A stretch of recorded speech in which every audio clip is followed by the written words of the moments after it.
Sahabat Bintang Channel, kembali lagi bersama saya Harman Wang. Saya bergerak di bidang financial industry. Hari ini kita kedatangan tamu yang istimewa sekali dengan Ibu Priscilla Limanto. Beliau adalah seorang branch manager dari Bank Danamon Surabaya. Bu Priscilla, boleh diperkenalkan sedikit ini Bu, mengenai background pekerjaan, kemudian karirnya bagaimana ini Bu? Background pekerjaan saya pegang cabang Gubernur Suryo sejak, kalau bisa dibilang pegang cabang udah lama, tapi di Gubernur Suryo mulai bulan Juni kemarin. Bulan Juni kemarin ya Bu Ya, ya? kembali lagi. Kita muter-muter sih di Surabaya. Oh gitu. Uh-uh. Boleh di-sharing Bu, ini awal-awal dulu itu mungkin kita sharing mengenai zaman kuliah nih Bu. Zaman kuliah. Kita kan bintang tamu ini banyak sahabat-sahabat yang masih muda yang kepingin berkarir atau mungkin mereka kepingin menentukan nih mau bekerja apa ini Bu ya. Oke, saya kuliah di UK Petra, jurusan Teknik Industri. Wow. Tahun 2000 masuk, lulusnya tahun 2004, tapi sudah baru tahun 2005. Oke. Itu perjalanan kuliahnya bagaimana Bu? Mulus-mulus aja Oh atau enggak mulus. ada maju mundurnya atau gimana Bu ya? Pasti, namanya anak kuliah ya. Dulu saya kuliah juga terkendala. Pertama kali kuliah, waktu masuk kuliah itu kaget kan. Kan kayak bebas kan ya, orang kuliah yang sebelumnya di kelas pakai seragam, terus kuliah bebas. Ya, terseret ini Itu teman-teman. pengaruh ya, berarti Pergaulan. semester 1, semester Semester 2. 1, 2, 3, wah mulai orang tua mulai konsen, marah-marah.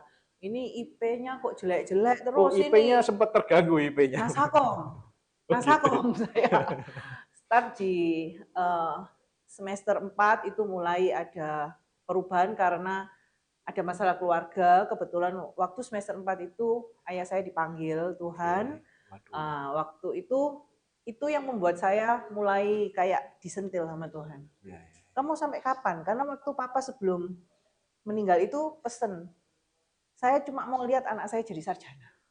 Nah itu, waktu disentil gitu, nah itu yang membuat saya terpacu, saya harus berubah. Kalau saya nggak berubah gimana? Dari situ saya mulai berubah. Kalau kita niat berubah pasti bisa. Itu langsung dari Nasakom itu melonjaknya luar biasa langsung. Tiga koma ya itu. Oh, langsung 3 koma Ya, gitu. start dari berarti mulai semester 5 ya, karena semester 4 itu mulai ada masalah keluarga. Ibu ini anak paling dewasa? Nomor 1. Nomor 1 ya. Jadi Ya. waktu itu mungkin berusaha, waduh ini bagaimana orang tua Ya, kan kesusahan mungkin ya. tinggal single parent Ya, kan, ya ya single orang tua parent. tinggal satu. Kalau saya sendiri masih sudah dibayarin kuliah, Ya. masih main-main, gimana gitu lah. Ya, ya. Masa depan saya sendiri kan saya menentukan. Yaitu mulai dari situ, mulai berubah, terjadi perubahan di situ. Waktu itu adik-adik gimana Bu? Ya ikut ngiring adik lah istilahnya. Ikut memberikan Ya, pencerahan ya. adik saya satu, nah itu ya ikut ngajain, ayo sing gena gitu jadi orang. Jadi Kayak mau gitu. nggak mau nih harus ngasih contoh ini ya. Betul. Terus semester 3, 4 itu bagaimana perkembangannya? 3, 4 itu masih ini, 4 kan terjadi masalah, jadi startnya mulai dari semester Semester 5, 5, 6, 7, 6 8. itu Nah itu langsung mulai terjadi perubahan. Signifikan sih, mulai dari langsung ke 3,2. Ya kita, istilahnya kalau kita mau niat belajar bisa. waktu itu apakah Ibu memutuskan merubah lingkungan pertemanan atau temannya tetap tapi hanya pribadinya sendiri yang berubah atau bagaimana? Eh, Lingkungan teman tetap, Tetap ya. cuma dari diri kita sendiri. Berubah sendiri. Dari diri kita sendiri. Jadi yang sebelumnya ogah-ogahan, belajar, main-main, sering bolos. Sering Kalau bolos. kuliah kan TA ya, Ya, titip ya, ya. Titip absen. absen. Oh, TA itu singkatannya titip absen ya, Titip Bu ya. absen. Bukan tugas akhir ya, Bu ya. Bukan. Titip absen, jalan-jalan, keluar, ke mall, apa kayak itu males-malesan. Itu mulai mindsetnya dirubah. Terus terang sih waktu level semester 4 habis kejadian papa nggak ada itu, perubahannya itu secara nggak langsung karena Tuhan yang nyentil, Tuhan panggil saya untuk melayani. Nah, ketika kita melayani itu perubahan signifikan itu terjadi. Nah, Tuhan tuh kayak nyentil, ya dari kita melayani. Dulu saya disuruh melayani nggak mau. Oh, kuliah soro, belajar soro, ngapain melayani? No. Nah Gitu. itu Bu, boleh di-sharing sedikit Bu. Nggak ada waktu. Berbagi buat teman-teman ini Bu. Nggak ada Melayani waktu. ini kok bisa tiba-tiba terpanggil itu mungkin ada teman yang ngajak atau saudara atau gimana Bu ya? Enggak, ya teman. Waktu itu teman-teman, ayo kalau di UK Petra itu ada namanya asisten tutorial. Asisten tutorial. Itu membimbing mahasiswa baru. Nah, Oke. ayo jadi astor. Ayo, males ah. Gitu. Setiap hari Jumat, kalau nggak salah saya lupa jam 11 atau jam 12, itu kita harus menyediakan waktu ada namanya pelajaran etika agama Kristen kalau nggak salah waktu itu. Etika agama Agama, iya. Kristen waktu itu ya. Iya, nggak tahu sekarang masih ada apa enggak ya waktu itu. Jadi kita harus spare waktu di saat orang istirahat. Waktu itu kan Ya. memang istirahat, nggak ada kegiatan kuliah dan apa. Kita harus ada ngajar etika itu, bimbing mahasiswa baru. Jadi satu kelompok itu kalau nggak salah 20 mahasiswa, asisten tutorialnya ada 2. Nah, ketika kita mau jadi asisten tutorial, kan diri kita dibetulin dulu tuh. Betul. Nah, kita di asisteni dulu. Kita harus benahin diri kita benahin dulu. sebelum bimbing orang lah kan, kalau enggak orang buta nonton orang buta gitu kan. Gitu ya. Iya, Iya benar-benar. dibenahin dulu. Ketika kita dibenahin, mulailah itu terjadi perubahan. Oke. Ya. Luar biasa ya.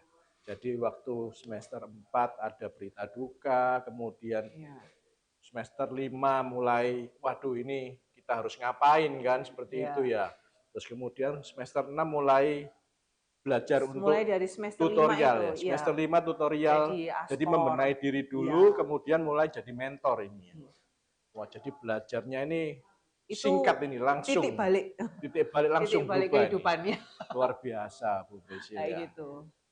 Nah, terus kemudian perjalanan waktu tugas akhir nih bagaimana? Kan ini 6-7 oke-oke aja kan? Iya. Nah, tugas akhir ini bagaimana? Wah, tugas akhir itu berat ini biasanya. Biasanya memang memang berat. Bukan biasanya, tapi memang berat. Males. Itu serangan males itu kan ada. Ini lawan, ini musuh yang terberat bagi teman-teman yang mungkin sedang kuliah ya teman-teman ya. Ini hati-hati, bahaya ini tugas akhir ini. Males, karena kan mata pelajaran udah nggak ada tuh, mata kuliahnya udah nggak ada, tinggal TA. Kadang itu ogah-ogahan sudah males ke kampus. Kadang kalau mau bimbingan sama dosen pembimbing itu nepatin waktu, jadwalnya sudah datang sesuai jadwal, ternyata masih nunggu sampai ngantuk-ngantukan, sampai apa, terus harus revisi. Lama-lama itu kan membuat kita males ya. Nanti aja ngerjain yang lain. Dan saya juga waktu itu ini ya kerja jadi SPG. Oh, sudah mulai ya, mulai nyambi jadi SPG. Jadi kok enak ya, terima uang kan enak ya. Terus kuliahnya mulai ditinggal-tinggal sedikit-sedikit. Itu mulai goyang-goyang di situ. Jadi waktu tugas akhir ini godaannya di situ ya. Iya. Setelah lulus rasanya bagaimana ini? Perasaannya bagaimana setelah lulus ini? Plong. Langsung lega ya? Iya, plong. Waduh, sarjana. Sarjana gitu ya. Nah, terus kemudian nih setelah lulus 1 bulan, 2 bulan, 3 bulan kemudian ada nggak mungkin tersemat kepikiran ini saya mau melanjutkan kemana ini? Bagaimana ini? Iya, waktu setelah lulus itu namanya mahasiswa baru lulus ya idealisnya masih tinggi ya. Saya buat CV itu banyak, saya tebar kemana-mana wes ini mau kerja di mana saya tebar pabrik perusahaan. Cuma waktu itu saya nggak tahu kepinginnya itu di bank. Oh jadi dari dulu memang ada keinginan cita-cita untuk di bank ya? Karena kalau teknik industri itu dulu kita kan sempat kerja praktek ya, ada praktek ke pabrik apa. Jauh ya. Pernah sampai di Sidoarjo, pernah sampai di rumput industri ya pernah. Itu waktu kerja praktek, kemudian praktikum itu kan kita ke pabrik-pabrik. Jauh ya, males gini kok kerja pabrik kayak gini. Kayaknya kerja di banknya enak ya kamu ya. Nyaman. Iya, kok enak ya. Ngelamar. Zaman dulu masih ada Haga Kita. Apa itu? Bank Haga Kita. Bank Haga Kita. Sekarang udah enggak ada ya. Sekarang terus jadi Rabobank, terus sekarang kan Rabobank udah tutup ya. Oke. ngelamar jadi CS, Customer CS. Service. Ikut psikotes rame-rame, nggak diterima. Wah, Nggak keterima waktu itu. Waduh, nggak dipanggil, nggak keterima. Ya udahlah, ngelamar kanan kiri, kok kebetulan keterimanya itu akhirnya di Smart Friend. Smart Kalau Friend. sekarang teman-teman tahu Smart Friend kan? Provider ya, Smart Friend Ya, provider ya. dulu belum jadi Smart Friend. Oke. Dulu Indo Prima itu Indoprima. masih merintis ya. Jadi masih bangun BTS, kantor baru buka dan lain-lain itu. Itu saya di sana serabutan lah. Istilahnya itu ya sekretaris, ya bagian keuangan, ya administrasi karena belum ada orangnya. Masih mulai Masih ngawasi. mengawali berarti. Iya, kantor itu masih dibangun, masih pasang wallpaper, ada tukang betulin ya jaga ya apa kayak gitu. Kerja di sana. Berapa lama ya, Bu? 8 bulan. 8 bulan. Oh ya cukup lama ya. 8 bulan waktu itu dari Danamon itu HRD-nya ada kerjasama masuk ke alumni UK Petra, masuk ke situ. Di call. Loh saya ini sudah kerja, enggak apa-apa. Ini aja apa? Coba Coba-coba. apply. Ya coba-coba. Coba ya. Ya udahlah, tak coba-coba. Saya itu kan dulu seneng ngetes diri sendiri. Aku tak coba kalau ke sini masuk enggak. Kalau ke sini masuk enggak. Aku ini capable enggak sih? Gitu loh. Oh, jadi Seneng nyoba-nyoba nyoba gitu loh. supaya tahu tantangannya di mana gitu Iya, ya. kemampuan diri itu loh, kepengen Kemampuan ngitung ya. gitu loh, kemampuan diri saya itu bisa nggak? Nyoba lah ke Danamon. Psikotes pertama, lolos. Itu ada tes kedua, lolos. Ketiga waktu itu psikotesnya rame-rame, di hall itu ratusan orang. Kok lolos sampai terakhir interview sama atasan Danamon dari Jakarta. Oh, melalui 3 kali Ya, seleksi. sampai yang keempat interview. Nah, sebelum interview itu saya ngobrol sama atasan saya di Smart Friend. Saya dipanggil gini gini gini gini. Saya tanya, beliaunya kan udah cukup senior. Gimana sih kalau ini? Beliau cukup wise bilang sama saya, kamu masih muda, baru lulus. Keinginan untuk belajar itu tinggi. Perusahaan ini baru dibangun. Kalau perusahaan ini jadi, pasti enak. Kamu pasti orang lama. Ya, menjabat Nah, sesuatu. piramidnya itu pasti Ya. kamu di atas karena orang lama. Kalau jadi. Tapi kita kan nggak pernah tahu perusahaan itu jadi apa enggak. Kalau kamu memang mau belajar, saya sarankan kamu pilih Bank Danamon. Karena ini perusahaannya memang sudah jadi. Di sini kamu kesempatan belajarnya banyak. Oh gitu ya, ikut tono aja. Saya ikut. Saya ikut, jalannya seperti apa saya ikuti. Sampai ya interview terakhir diterima. Waktu itu masuknya manajemen training. Manajemen trainee waktu Ya, itu. MT. Nah, pertama kali manajemen trainee itu kira-kira ilmu apa yang didapat waktu itu? Terus terang kalau manajemen training itu kita di Danamon Communication punya, skill atau apa gitu? dulu saya jujur nggak pernah tahu perbankan. Yang namanya cek itu modelnya kayak apa nggak tahu. BG itu kayak apa nggak tahu. Diajari dari nol. Jadi Danamon punya kampus di Ciawi, Oh, Danamon Bogor. ada kampus di Ciawi, Bogor, teman. Saya istilahnya disekolahkan lagi di sana. 4 bulan pertama kali ditaruh di sana kayak asrama. Ya kerjaannya sekolah, tinggal di asrama, sekolah setiap hari. 4 bulan khusus sekolah mengenai Perbankan. perbankan, mengenai Danamonnya, mengenai produk knowledge-nya dari Ya. perbankan ini. Tapi saya jujur waktu itu fokusnya ke kredit. Kredit. Kredit modal kerja. Fokusnya ke situ. Terus kemudian setelah melalui pendidikan perbankan tadi, mulai kerja, berarti waktu itu bisa dibilang teman-temannya sudah pada senior ya. Kita paling muda waktu itu ya, Bu. Waktu masuk di Danamon di cabang ya? Ya. Ya. Karena kan ini yang baru lulus. Nah, itu beradaptasi menyesuaikannya bagaimana ya, Bu ya? Zaman dulu tuh nggak kayak zaman sekarang. Kalau zaman sekarang itu kita anak-anak yang sekarang ya, pengalaman saya terima ini marketing baru, karyawan baru, kegencet sedikit hilang. Iya. Nah, Nah, itu iya kok bisa gitu ya? Kita ini generasinya udah iya. beda. Kalau dulu nggak gitu. Kalau dulu saya masuk itu loh, senior saya itu, waduh, telepon itu dikunci. Zaman dulu kan masih pakai telepon kantor, handphone ini Iya, kan iya, masih iya, ini, iya. telepon kantor. Mau telepon nasabah, teleponnya tuh ada kuncinya dikunci. Loh, saya Oh. ini disuruh belajar cari nasabah, disuruh telepon, teleponnya dikunci, kayak apa caranya telepon?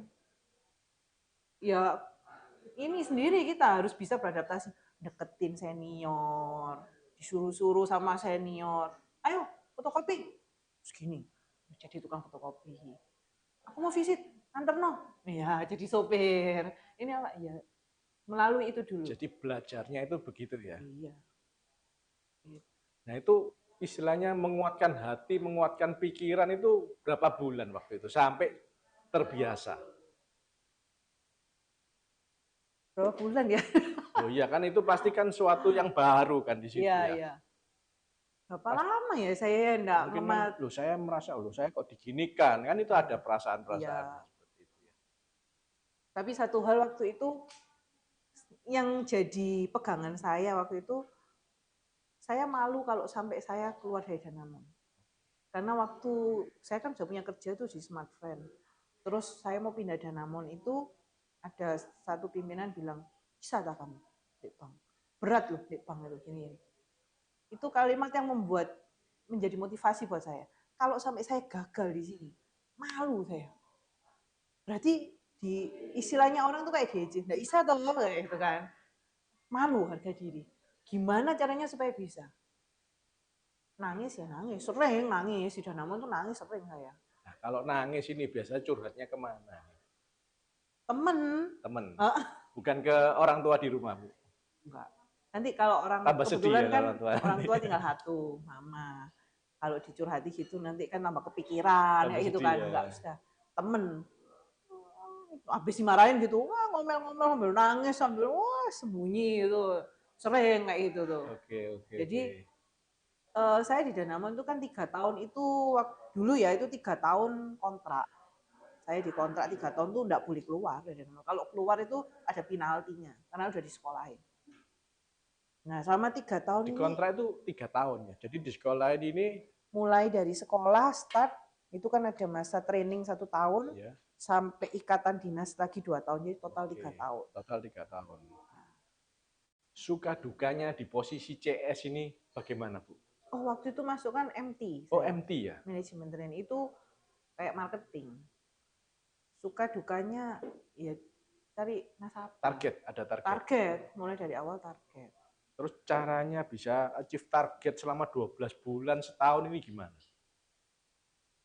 Dulu jujur kalau lulus kuliah kita kan nggak punya koneksi ya. Ya, betul. Teman-teman kita kan teman-teman sekolah semua. Iya. Yang kita ini temennya mama. Oh, temannya mama. Temennya mama tak teleponin, minta kenalan, terus di gereja kalau ketemu orang ya mulai tawarin. Marketing itu mindset kita kan harus ditempelin dulu. Marketing berarti di mana aja saya harus bisa jualan. Di mana aja bisa membaca peluang. Wah, ini bisa ini. Gitu. Berarti marketing ini harus bisa bekerja di segala suasana, segala tempat ya, Bu ya? Iya, betul. Nah, ini teman-teman mungkin yang masih muda, yang baru merintis di dunia marketing, dunia selling, ataupun yang merintis di usahanya sendiri. Nah, ini tipsnya ini. Jadi dimanapun kita harus menanamkan mindset bahwa di mana saja kita bisa dapat nasabah. Ada chance, ada peluang menjadi nasabah kita. Nggak harus menunggu peluang, tapi menciptakan peluang. Menciptakan peluang, teman-teman. Nah, di mana aja ketemu orang itu pasti ada pasti peluangnya. bisa ya. Train ini berapa lama waktu itu? 4 bulan. 4 bulan.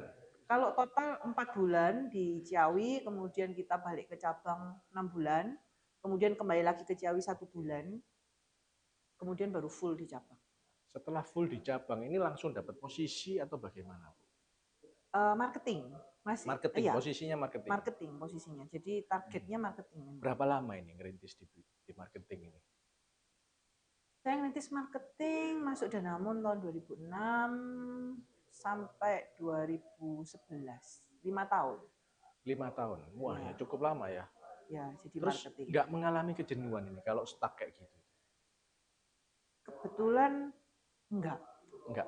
karena senang. Teman-temannya dibawa happy ya? Eh, saya ini tipikal orang yang senang ketemu orang baru. Oke. Nah, ketika kita di marketing, apalagi kredit ya, ketemu orang baru itu kan bisnis baru. Nah, jadi kepingin tahu, rasa kepingin tahunya itu tinggi. Misal, wah ketemu pebisnis yang ini usahanya trading. Oh flow bisnisnya seperti ini. Ketemu lagi pabrik. Oh flow bisnisnya ini, pabriknya beda. Itu kayak belajar ya, kayak ilmu, Ilmu. menyenangkan gitu loh. Belajar itu. Jadi kadang tuh sampai dengan 3 tahun masa ikatan dinas selesai itu, kok nggak kerasa ya, kayak baru masuk gitu aja. Padahal udah 3 tahun. Berarti benar-benar kita menikmati pekerjaan yang ada ini. Betul. Kalau kita nggak menikmati pekerjaan tuh kerjanya nggak usah lama-lama 2-3 bulan tuh rasanya kudu keluar ya. Kayak 2-3 tahun gitu Iya. ya. Kalau 3 tahun merasa, sudah Kok 3 cepet? tahun ya gue, kok cepet ya. Berarti ini Ternyata cocok masih ini ya. banyak ilmu yang saya masih belum dapat gitu loh. Even itu sudah 3 tahun, masih banyak ilmu-ilmu baru. Berarti sambil bekerja, kita menyerap juga ilmu dari pengalaman-pengalaman ini. Iya. Terus kemudian di bidang kredit nih, di bidang kredit ini tantangannya bagaimana, godaannya bagaimana, kesulitannya bagaimana. Tantangan pasti ada ya. Tantangan itu bagaimana kita melihat peluang, misal nih ketemu nasabah. Nasabah ini kita harus bisa membaca karakter orang. Nomor satu kalau kredit itu bacanya 5C. Nomor satu itu karakter. Nomor satu karakter. Karakter itu paling utama. Kadang orang, wah datanya bagus, keuangannya bagus. Belum tentu, itu kan bisa dibuat nih. Yang penting karakternya gimana. Nah itu tantangannya di situ. Melihat karakter orang ini bener apa enggak. Kesempatan kepleset ada. Pleset. Terus next-nya apa yang dinilai lagi? Banyak hal ya, karakter, kemudian secara keuangannya dia, ya, capitalnya dia itu kan juga dilihat juga. Jadi mutasi keuangannya dia banyak sih, jaminannya dia, kolateralnya dia juga dilihat. Kesulitan-kesulitannya, Bu? Kesulitannya yaitu melihat nasabah yang benar-benar layak kita biayain. Nah itu zaman sekarang lebih susah. Banyak orang yang sudah pinter, makin pinter ngerjain bank. Nah ini yang susah. Ngelihatnya itu. Itu zaman dulu atau zaman sekarang, Bu, yang Dari zaman dulu ada, cuma zaman sekarang ini lebih pinter-pinter. oh gitu. Iya. Ilmunya tinggi-tinggi sudah. Iya, kalau zaman dulu tuh masih tahu, oh pemainnya gini-gini. Zaman sekarang ini banyak yang bermunculan masih muda-muda ini justru pinter-pinter ngakalin bank. Masih muda-muda, ilmunya ngakalinya sudah tinggi, Bu. Wah, luar biasa Betul. ini. Kira-kira nih, mereka itu bisa dapat pengalaman seperti itu tuh mereka belajarnya di mana? Ya gini, ini yang pengalaman saya ya, banyak Ya. yang saya temuin tuh teman-teman yang dulu di bank sama-sama saya kayak gitu kan, kerjanya di bank, mereka keluar jadi konsultan kredit.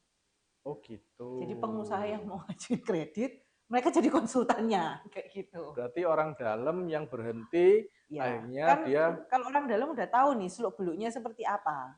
ya. Membuat kita yang di bank akhirnya jadi lebih susah untuk ngamatinya tuh di situ. Karena ya itu tadi sudah kena cover itu ya. Betul. Jadi harus ekstra hati-hati. Itu tantangan yang paling berat sih Nah kondisi ini saat ini.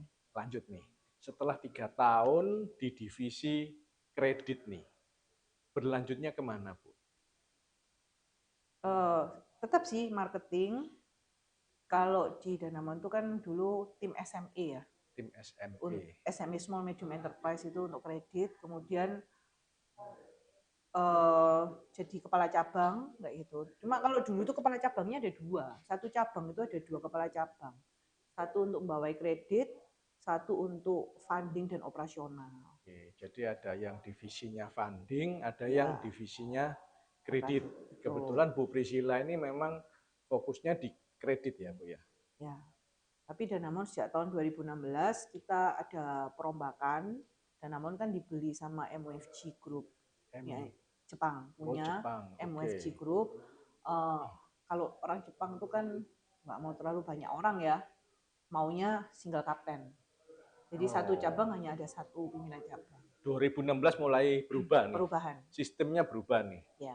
Cuman perubahannya itu signifikan atau cuman yang hal-hal signifikan?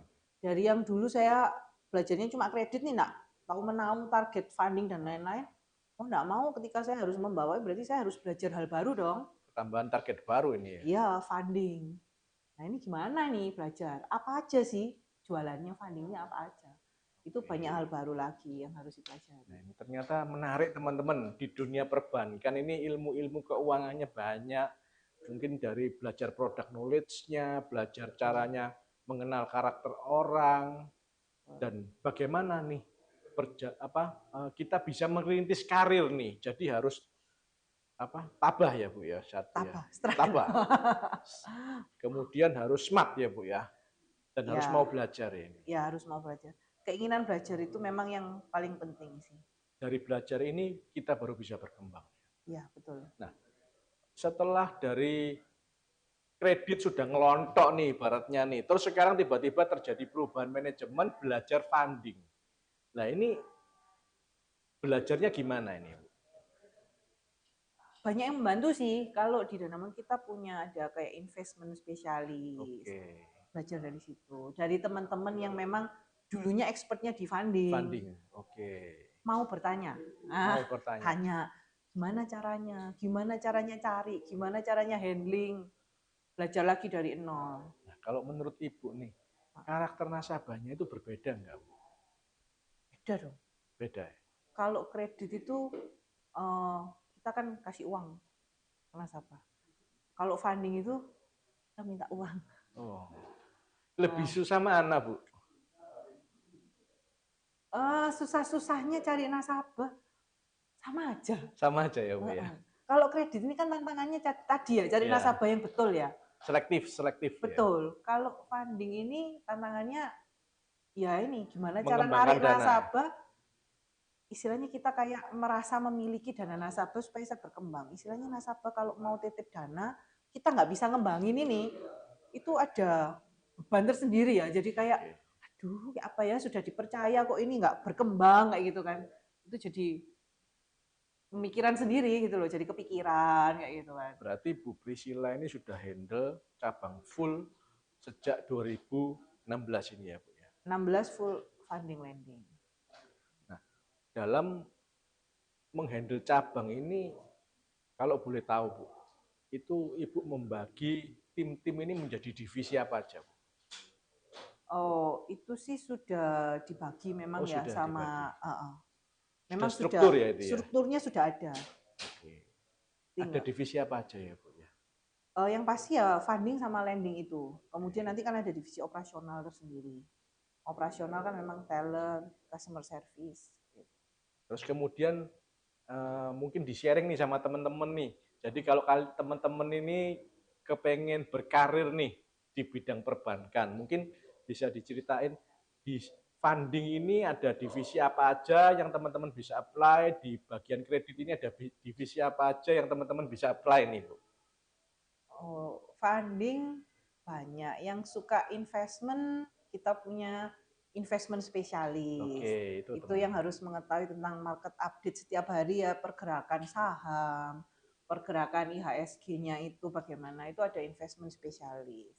Kemudian ada forex spesialis untuk mengetahui pertukaran mata uang memang spesialis. Jadi kalau ada nasabah yang suka main TikTok mata uang asing, nah kita arahnya dari dia. Wah ini ada info tenaga kerjanya Australia atau tenaga kerja Amerika meningkat atau apa, change ke sini, change ke situ. Nah dia yang kasih info. Itu ada bagiannya. Kemudian ada bagian lagi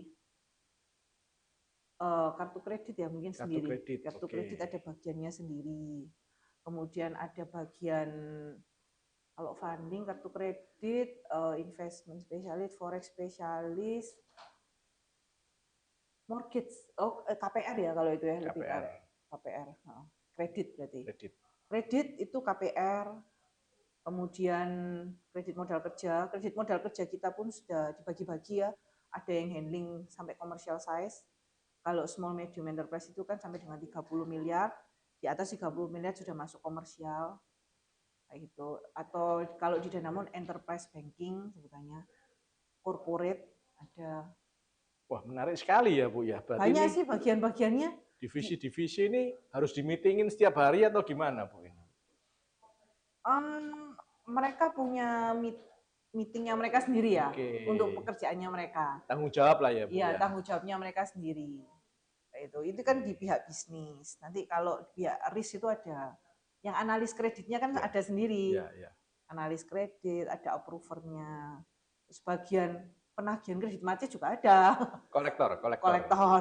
Penagihan kredit macet juga ada, Ini bagaimana penanganannya. biasanya ini paling ini ya, kolektor ini serem Ya, ini kayaknya ini. ada recovery, Serem ada. nggak, Bu, itu kolektor itu?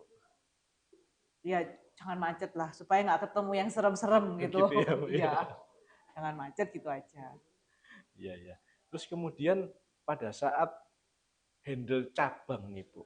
Kan kita ekonomi Indonesia atau ekonomi global ini kan mengalami siklus ya, Bu, siklus ekonomi ya. Nah, ini stabil atau terpengaruh bagaimana, Bu? Mungkin era-era 2018, 19, era-era pandemik itu bagaimana, Bu, yang terjadi? Pasti terpengaruh. 2018 ya, itu kita sempat nggak lempar kredit kan, karena kondisi krisis juga, Mau krisis global menghadapi ya. krisis ya. Ya, itu kita sempat nggak lempar kredit waktu itu. Sorry kok 2018 ini, iya sih, sorry 2008. 2008. Yang waktu Oke. kondisi Amerika Subprime boom kan, mortgage. ya Subprime mortgage. itu kita nggak lempar kredit. Jadi yang dulunya belajarnya cuma kredit aja kan, lending, langsung harus switch, carinya funding. Oh. Kan nggak lempar, terus mau kerja apa? Ya, cari funding kayak gitu. Tahun 2018, oke, cuma kita kebentur waktu pandemi kemarin. Nah, waktu pandemi ini yang ngefek memang di debitur ya. Banyak pengusaha-pengusaha yang kena dampak pandemi. Karena dampak pandemi akhirnya kan pemerintah juga kasih infrastruktur dan macam-macam. Ya ada pengusaha yang bisa bertahan, ada yang akhirnya jatuh, macam-macam sih. Kalau boleh tahu nih, Bu, bidang usaha apa yang kena dampak negatifnya dari pandemi ini, Bu? Yang pasti kita lihat tuh makanan yang di mall-mall. Oke. Itu kan orang nggak takut ya, takut ke mall waktu pandemi kan, nggak bisa ke Ada sana. larangan juga ya, Bu ya waktu itu. Iya, waktu itu kan semua work from home lah, nggak boleh keluar dan lain-lain, kena dampak. Kalau di bidang industri? Iya, industri juga. Sekarang kita mau industri apa? Industri pakaian. Orang nggak belanja pakaian kan waktu pandemi. Ngapain lo nggak bisa keluar-keluar? Nggak belanja. Cuma yang tertolong waktu pandemi itu banyak bisnis yang mulai mengarah ke online kan. Justru orang yang start berhasil saat ini, itu yang startnya pada saat pandemi. Kenapa bisa gitu, Bu? Mereka membaca peluang. Oh. Kalau yang sudah existing itu biasanya sudah terbiasa dengan pola yang ada, ketika harus menghadapi pandemi, mereka bingung. Justru orang-orang yang Ya, merintisnya mulai start dari pandemi ini yang sekarang lebih berkembang. Ada orang yang mulai startnya jualan online. Barang-barang, mungkin tahu tuh ya, robot yang bisa ngepel lantai, jalan sendiri, kayak gitu-gitu. Nah, itu mulai in. Terus barang-barang rumah tangga, berarti yang importir aneh-aneh, itu ya, Bu ya? Importir. Mereka membaca peluang dan jualannya online. Bisa ngajuin kredit juga? Bisa. Oh. Selama mereka punya stok ya, bukan makelaran ya. Kalau makelaran kita kan nggak bisa. Berarti harus ada warehouse-nya ya. Saya ketemu nasabah yang memang sukses startnya dari pandemi itu sampai dengan saat ini bisa jadi besar gitu. Nah, ini mungkin ada teman-teman yang mendengarkan berbisnis di bidang online yang omsetnya berkembang, yang ada warehouse-nya, bisa cari Bu Priscilla nih. Boleh. Mungkin mau dikembangin lagi bisnisnya ya. Boleh. Nah, Ini Bu, bisa nggak ngasih tips untuk sahabat-sahabat bintang tamu nih, mungkin era-era yang masih generasi muda nih Bu, untuk bisa mencapai karir, bisa um, stabil, maksudnya secara emosional sampai bisa tough ini bagaimana Bu ya? Uh, kalau anak muda sekarang yang saya lihat tuh kepinginnya kan segala sesuatunya instan. Segala sesuatu yang dicapai dengan instan akan mudah roboh.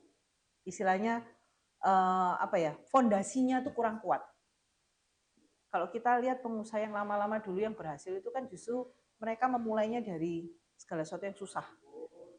Im Sulyong lah, pernah jadi tukang jualan minyak, kapal api itu ya pernah juga ya kan. Itu kita lihat pengusaha-pengusaha sukses awalnya tuh dari bawah. Kalau ujuk-ujuk dari lulus terus maunya di atas, itu nggak kuat fondasinya. Kena badai sedikit itu hancur. Jadi ya benar-benar harus punya jiwa yang ulet, jangan mau patah semangat menghadapi badai sedikit terus patah semangat dilepas, nah, seperti itu. Berarti harus lebih ulet lagi, lebih cerdas lagi mencari Peluang, peluang Bu ya. nah, peluang. Kira-kira ada kata-kata penutup nih Bu yang mau disampaikan ini nih Bu. Kata-kata penutup mungkin untuk teman-teman yang mau berkarir di perbankan ya. Kita itu di perbankan itu bukan suatu hal yang bisa dipandang enak ya orang bank, ASEAN rapi apa kayak gitu kan. Ada hal-hal yang mungkin kalau mau diceritakan tuh panjang kali lebar ya di sini. Itu yang nggak bisa diceritakan, cuma berarti nanti bisa langsung nih ya, private iya. ini ya. Jangan melihat dari luarnya aja lah. Don't judge a book from its cover lah. Oke. Kayak gitu. Tapi kalau memang benar-benar mau berkarir, satu sih pesan saya yaitu harus ulet, jangan pantang menyerah, kemudian dimarahin sedikit, mutung ya. Kalau zaman sekarang generasi stroberi dikencet sedikit sudah ini hilang, lari. Kemudian nomor satu attitude sih. Di perbankan juga nomor satu Attitude, attitude. EQ ya Bu. Ya, attitude. Ada IQ, Boleh ada EQ ya. boleh pinter, tapi attitude-nya nggak baik, Susah. ya susah untuk beradaptasi, susah untuk berkembang, akhirnya banyak injekan kayak gitu. Siap. Attitude. Terima kasih banyak Bu Sama-sama. Priscilla. Ya, sahabat bintang tamu bersama saya Harman Wang. Apabila teman-teman terbantu dengan adanya konten-konten dari bintang tamu ini, bisa bantu kami untuk subscribe, untuk like, mungkin bisa komen juga. Dan kita juga welcome sekali, kita mengundang teman-teman nih yang punya bisnis sendiri atau bisa menginspirasi teman-teman yang lain untuk datang menghubungi kami untuk menjadi bintang tamu kami. Terima kasih teman-teman, salam sahabat bintang tamu.